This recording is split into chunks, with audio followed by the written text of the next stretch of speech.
deployed tanks and heavy artillery for a large-scale offensive in the capital, Khartoum.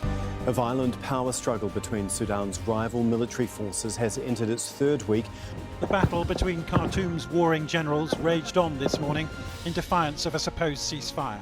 And if it doesn't stop, Sudan could slide into all-out civil war. Sudan is facing a growing civil war that threatens to destabilize the region. Intense clashes between the military and the paramilitary force have killed hundreds of people and forced thousands to flee for safety. What's behind the fighting? It all started in April, when two major military factions engaged in a power struggle. The paramilitaries of the Rapid Support Forces, or RSF, support former warlord General Mohamed Hamdan Dagalo, while the Sudanese military forces generally support General Abdel Fattah al-Burhan, the de facto ruler of the nation. The power battle dates back to the years before a 2019 uprising that overthrew dictator Omar al-Bashir.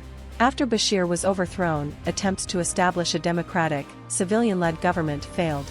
Tensions increased in the weeks before the start of hostilities. Bashir established the RSF to put an end to a rebellion in Darfur that had been going on for more than 20 years. Before sending them to put down a revolt in South Darfur, Bashir converted the Janjaweed into a semi-organized paramilitary force in 2013 and awarded its commanders military ranks. Later, many of them were sent to fight in the wars in Yemen and Libya.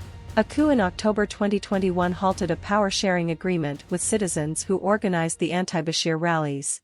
After the coup, the army regained power, but it was met with a fresh round of isolation, weekly protests, and worsening economic conditions. Tensions with Burhan surfaced as Hamdan swung behind the idea for a fresh transition. What's at stake in the region? Sudan is located in a dangerous area that borders the Red Sea, the Sahel, and the Horn of Africa. Sudan's ties with Ethiopia in particular have been strained over problems like disputed farmland along their border. Several of Sudan's neighbors have been impacted by political upheavals and violence. Thousands of Sudanese refugees have flooded into Chad from the country's neighbors as a result of the recent violence. Significant geopolitical factors are also at play as the US, Saudi Arabia, the UAE, and other countries compete for influence in Sudan. The transformation in Sudan has been viewed by Saudi Arabia and the United Arab Emirates as a chance to counteract Islamist influence in the area.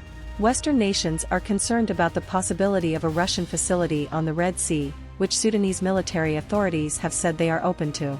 The fighting in Sudan has resulted in the loss of countless lives and the displacement of many people.